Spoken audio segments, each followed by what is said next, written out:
And we're back. Alright. More Dead Space. More Dead Space. And our first episode, because we said we'd do it last episode, new recording session, but we're going to do the Ode to George Michael, Richards. Yes, so just it's all on his Wikipedia page. You started the timer? Yeah, I've started the timer. Okay. So it's all on his Wikipedia page, it's all we're reeling off, and then we're going to go into a bit more depth. Well, Twins going to go into a bit more depth. Yeah, I'll add bits and pieces here and there. Yeah. This is it. So, Georgios Kyriakos Panayiokios. Yeah. I've absolutely butchered that name, but that's his Greek name.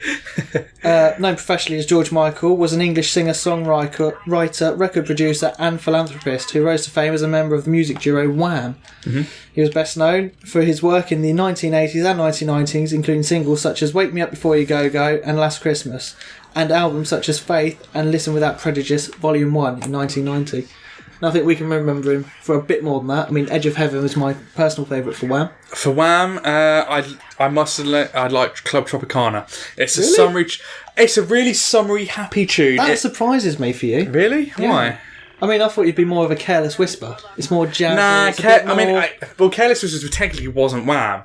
He was in Wham! At the time, but that was his first solo sort of thing. That goes to his philanthropy, though. In the case of, Andrew Ridgeley had nothing to do with it, but George Michael wrote it. It was just like, don't worry, this is going to be a hit. I'll put your name on it as well. And did he put his name on it as well? Yeah, he put his name on it. Yeah, and I mean, that's just part of how good guy he was. Yeah. No, I mean, Careless Whisper, it's an alright song. It's just overplayed, and I've heard it a million times, and it's always the one that people will listen to, like, from George Michael. Yeah. It's like, yeah, that's alright, but, But, I mean, you could say the same about Club Tropicana, but, like, I like the fact that it's, it reminds me of summer. It's just a summery, happy tune. Yeah.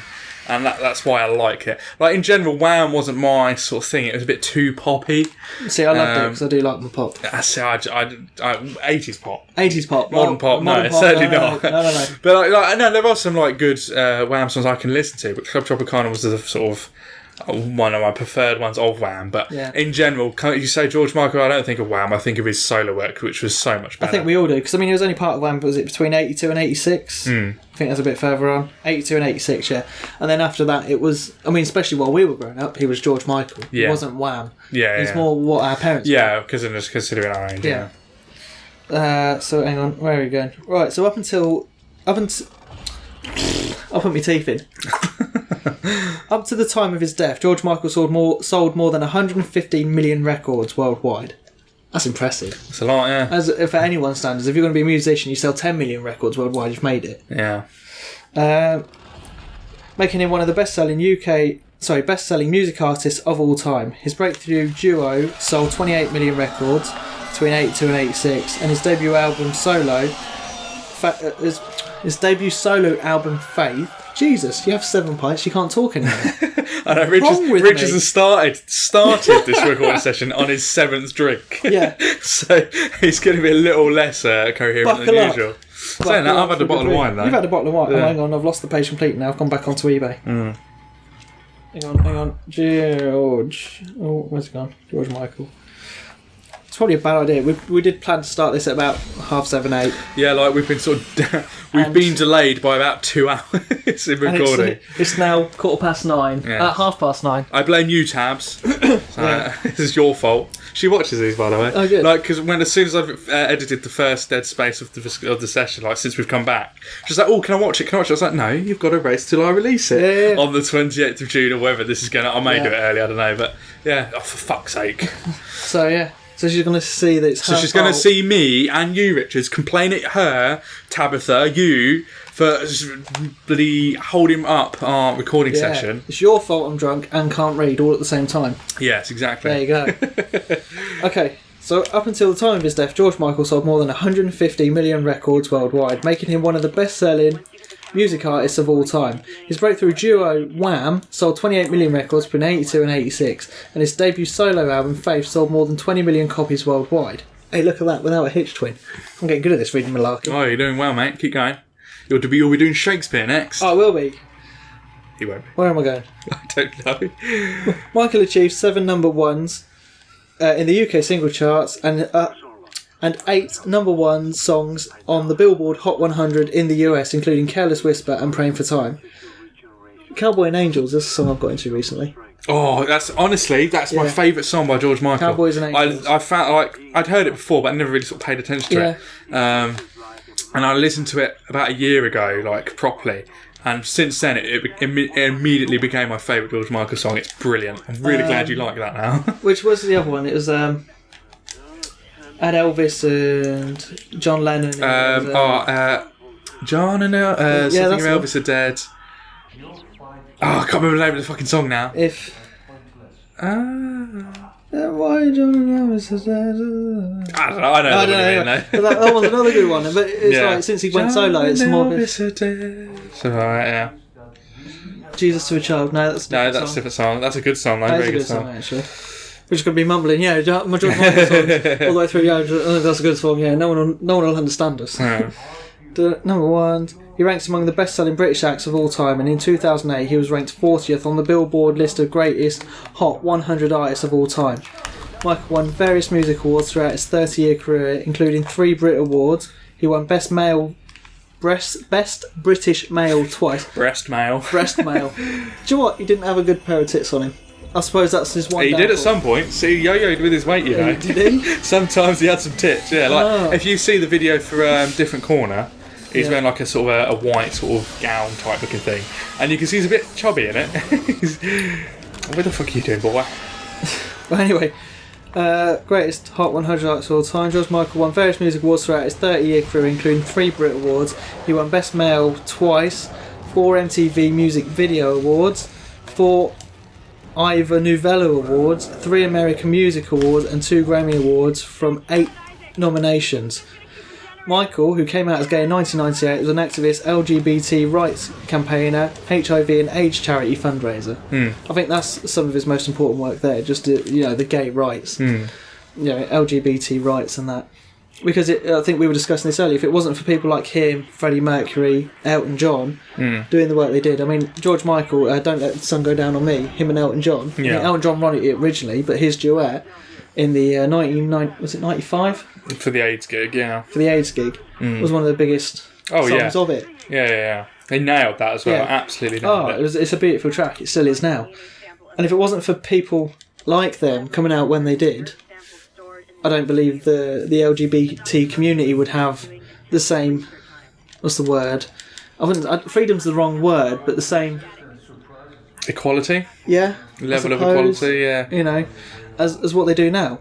But then again, we're from a generation where that sort of thing doesn't bother us. It's our parents' and our grandparents' generation where it was their opinions that needed to be changed because at the time the stigma of being gay was negative. Yeah. And that was what was changed by George Michael and other people coming out as gay, and Stephen Fry and other people like that.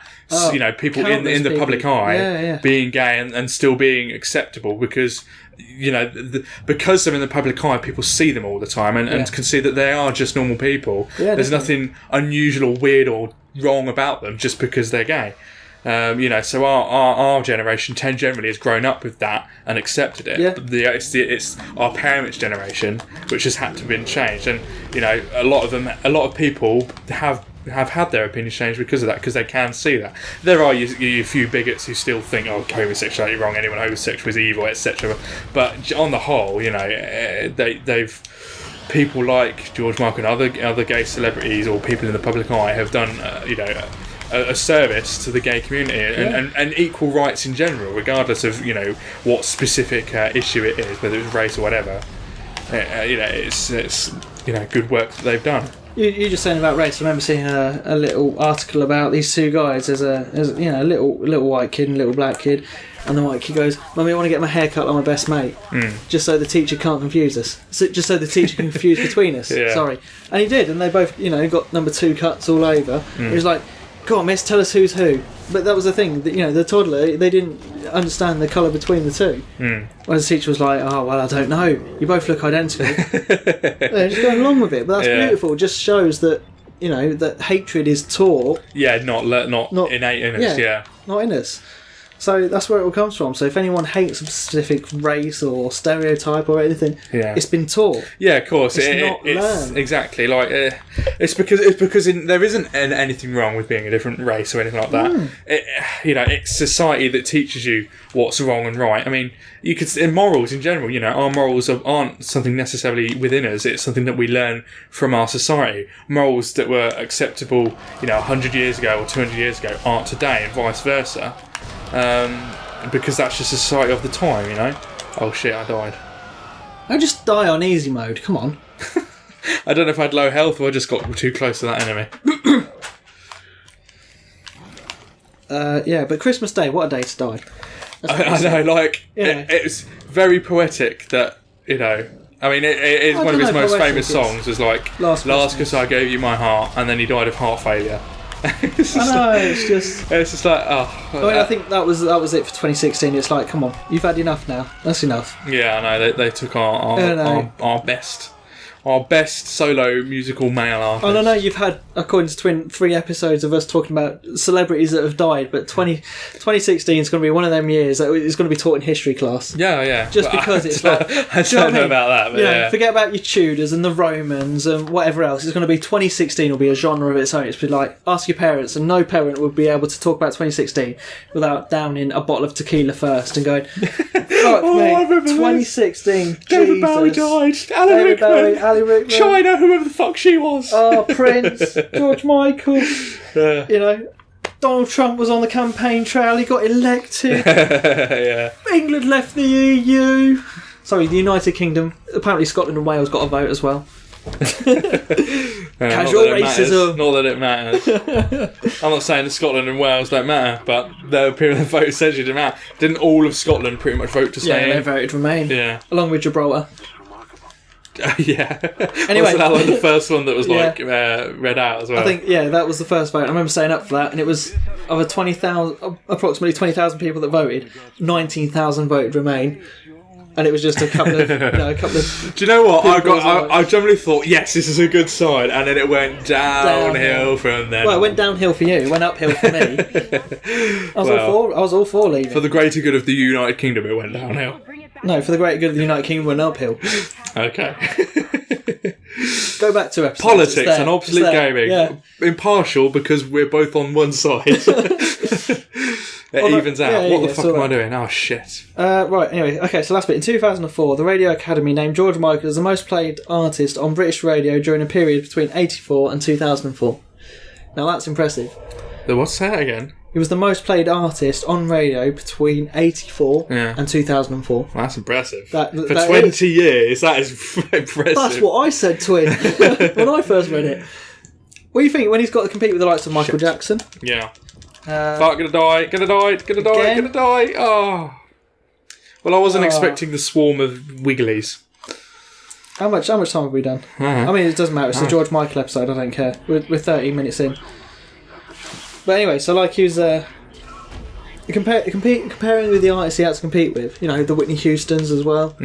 Let's not forget some female artists. The 90s, all your pop acts, your Spice Girls, your Boyzones and whatever. Yeah. And he's still number one for a 20-year period. Yeah.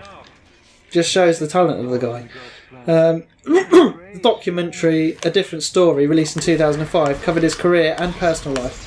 Michael's first tour in 15 years, the worldwide 25 Live Tour, spanned 3 tours over the course of 3 years, 2006-2008.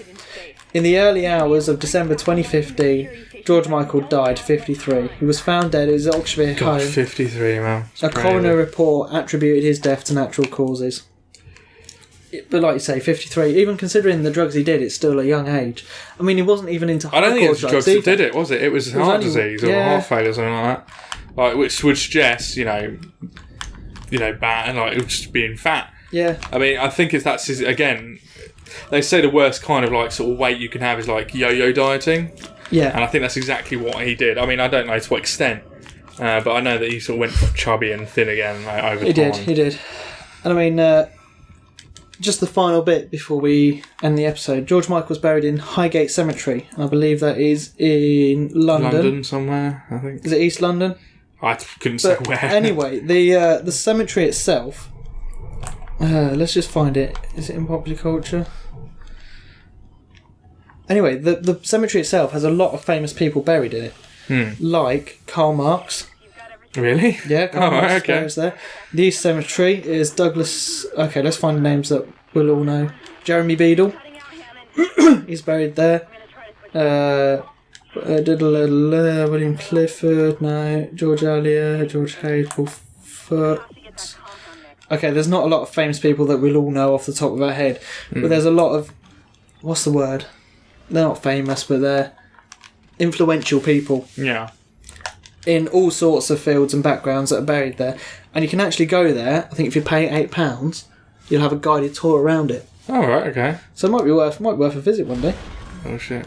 Yeah. But anyway, but that's our George Michael episode. He was important to the pair of us. We didn't really discuss it, really. Just, what he meant to us. So, but it's extended longer than we should have. So we're going to have a George Michael part 2. We might have to. Because that's how much he means to us, Richard. Yeah. But not the next episode. No? Because we need to crack on. Okay. But we will have a George Michael episode. We might have to play like Chris... Unless Twin keeps dying, and then we'll just do another George Michael episode. But anyway, seems as Twin's dead, George Michael's dead, happy place to finish.